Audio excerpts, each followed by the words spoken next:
The student will face the master using what he himself taught. The result of this battle is unexpected, and only one will be left standing on the battlefield. The parallel of the gods, what it is, and what it may become again. Want to know everything that went down in this battle of titans? Then subscribe to the channel, leave your like, and activate the notification bell.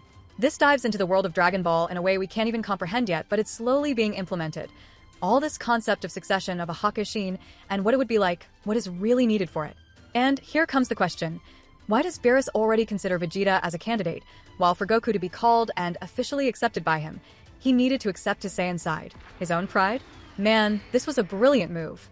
He could have simply gone the natural route and called Goku earlier, but it had to be him, and he had to accept himself. And for a long time now, we've seen Vegeta carrying that within himself, his natural pride. Of course, there are many things we need to take into account. One of them is this. If Beerus knows they are both rivals and potential candidates to become gods of destruction, and he doesn't even care, let's both train with Whis and also train Vegeta, just like Topp was trained to dominate and familiarize himself with the destructive energy itself. Including the part where Vegeta goes through training that Beerus incites and says straight to his face that he ordered the destruction of the Saiyans' planet. Already planting in Vegeta's head the phase of acceptance, that moment of breaking or not the spirit. And Vegeta overcame it, learning Ultra Ego, which we will cover further ahead in the video. The intention here is to discuss when and how this battle of titans will actually happen. What would a battle of such magnitude be like in its rare form, combining the casual who now masters the power of a god, even if still in ascension, and the god who already masters a magistral and still unknown power to our eyes and to Vegeta's? This is insane just to imagine. Comment down below, if they fought now, who would win? Well, the factor here is that the now matters, but so does the after. After losing to Frieza, I believe Vegeta is coming back stronger, maybe even with a new form or an evolution of his Ultra Ego. This is truly what the Prince of Saiyans has at his best. His ego, Saiyan pride, which has given him power for a long time, and now even Goku is drawing from that pride of the Saiyan warrior race. The confrontation with Vegeta won't just be a clash between master and student, but rather the collision between two powers that share the essence of destruction. Vegeta, as he gradually masters his new ability, begins to transcend limits that once seemed unreachable. Beerus, in turn, may already be aware that this duel is inevitable, and so he might be preparing his own strategy to face a disciple who gets closer to his greatness with each passing day. After all, the energy of destruction is not just a power, it is an ideology, a fundamental principle that defines those worthy of carrying it. The inevitability of a battle between Vegeta and Beerus had been unfolding like a silent line throughout the trajectory of the Prince of Saiyans. Ever since Vegeta first witnessed the power of a god of destruction, his ancestral pride recognized not just the immensity of that power, but also the weight of its responsibility. And if in the past, it was impossible to imagine that Vegeta could even dream of getting close to Beerus' level, the present tells a different story. A story shaped by countless fights, brutal refinements, and emotional evolution that distanced him from blind pride and brought him closer to a much greater purpose, to perhaps become Beerus' successor. The god of destruction of Universe 7 himself, with his laid-back and impassive nature, never declared this openly. However, the way he trained Vegeta, the seriousness with which he passed on principles he had never shared with any other mortal, conveyed, without words, the silent acceptance that this day would come. A god of destruction is not eternal. Even beings of such magnitude, who manipulate the primal forces of existence, understand that there is a continuous dance between what destroys and what renews. Beerus, in his immortal wisdom, knew that the existence of a successor was not just a possibility, it was a certainty. Beerus' power, as shown throughout the events in which he intervened, was always a constant hovering above most gods and mortals. When he faced Goku in his Super Saiyan God form, Beerus fought with only a fraction of his total power.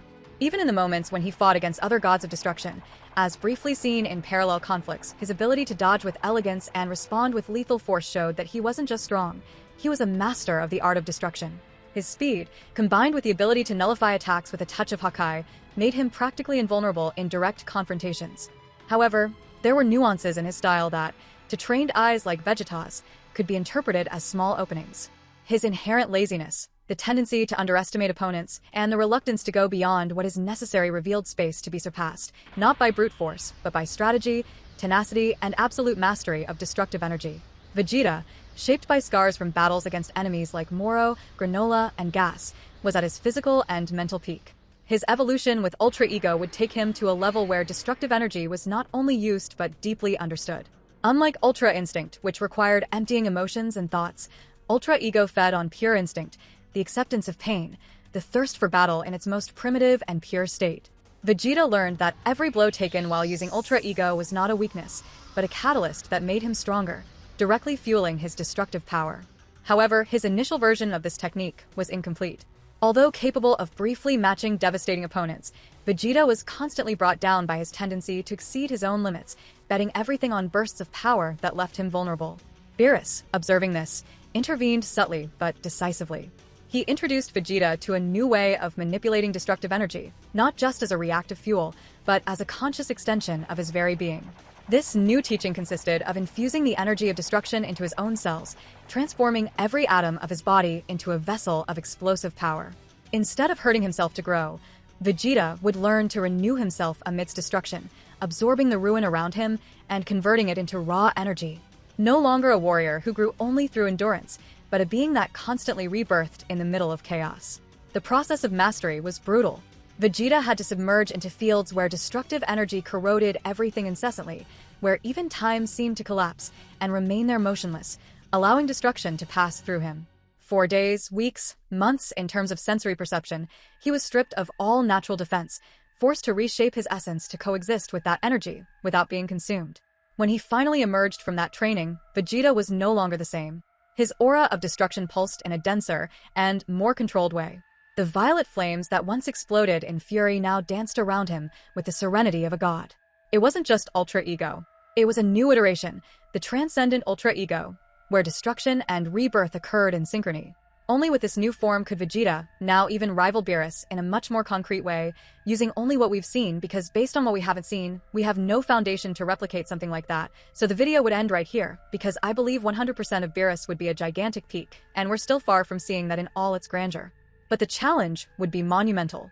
Beerus, despite his apparent disdain for continuous training, carries centuries of real combat experience. His mastery of pure Hokkai, capable of eradicating not just bodies but entire concepts of existence, was something that Vegeta, as close as he had gotten, still hadn't fully mastered. Furthermore, Beerus's mobility, his ability to predict and dodge attacks, would be a gigantic obstacle. Vegeta, now more balanced, would have to use not only his strength but also his cunning, something he had been refining over his recent battles. Vegeta's advantage lies in his unbreakable will. Unlike Beerus, whose motivation is often boredom or appetite, Vegeta fights with a burning purpose. Not just for personal pride, but to protect what he had conquered, to prove that he was worthy not just before his equals, but before the very universe. That will, immune to despair, makes Vegeta capable of feats that go beyond even the expectations of the gods. And if in the past that stubbornness had cost him humiliating defeats, now, polished by maturity, it was his greatest weapon. In terms of disadvantages, however, the fight against Beerus would bring immense dangers. Beerus could, in a moment of absolute seriousness, eliminate Vegeta with a single perfect Hokkai. The risk of relying too much on his new regeneration via destruction energy would be another critical point. If attacked by a complete annihilation, Vegeta might not have enough time to convert the destruction into renewed strength. His strategy, therefore, would need to be meticulously planned. Absorb smaller attacks to grow, avoid direct confrontations against total annihilations, and use the continuous growth of the transcendent Ultra Ego to push Beerus to exhaustion, something few have even imagined possible. From Beerus's side, the fight would be more than a power test. It would be the final evaluation of the successor. And in his millennial-old mind, he knew that the moment to measure Vegeta with the weight of true destruction was approaching. Maybe he even wished that the Saiyan would triumph. Maybe he saw, in Vegeta's scars, in his story of losses and overcoming, the spark that a god of destruction should carry, the understanding that destruction is not an act of vanity, but of cosmic balance. The preparation for this battle was also unlike anything Vegeta had ever faced. To fight Beerus, he would need to reach a level of integration with his destructive energy that eliminated any hesitation, any fragment of humanity that made him doubt in the critical moment. The destruction needed to flow not as an external power, but as an extension of his soul. And although this brought the risk of losing himself in savagery, Vegeta, for the first time, found himself at peace with who he was. A warrior who destroyed to protect, who annihilated to preserve order. There was no guilt, only acceptance. As the inevitability of this fight approached, Vegeta's battle history was a pulsating current in his spirit. He remembered the moments when he fell before Frieza, the desperate fights against Majin Buu, the brutal confrontations against Jiren, Moro, and Granola. Each defeat, each hard-won victory, now formed the wall against which even a god would have difficulty breaking. And more than that, his mastery of the transcendent ultra ego allowed him to adapt quickly in combat, a factor that could unbalance the fight in critical moments. In the end, the clash between Vegeta and Beerus would be more than a fight between master and disciple, between destroyer and successor. It would be the collision of two philosophies of power, destruction as boredom and survival versus destruction as purpose and rebirth. And although the outcome remained uncertain, one thing was inevitable. Both would come out transformed. If Vegeta triumphed, he would ascend to a new existence, carrying the burden and power of a god of destruction. If he failed, his fall would be as grand as his ascension, for destruction spares not even the most worthy. But in any case, Universe 7 would never be the same again. Beerus, a being whose origin and power limit remain shrouded in mystery, carries in his arsenal devastating techniques that transcend the conventional capabilities of any warrior. His Hakai, capable of completely obliterating any existence, represents his supreme authority over destruction. His battles against other gods revealed an unpredictable nature, where he oscillates between apparent carelessness and fierce aggression when his position is challenged. Beerus not only holds unmatched strength, but also a strategic mind that allows him to exploit his opponent's weaknesses to the fullest. And there's still the factor that even without training, without doing anything, he still easily holds back the gods. Imagine if this guy came back at full force, my friends. This would be absolutely insane.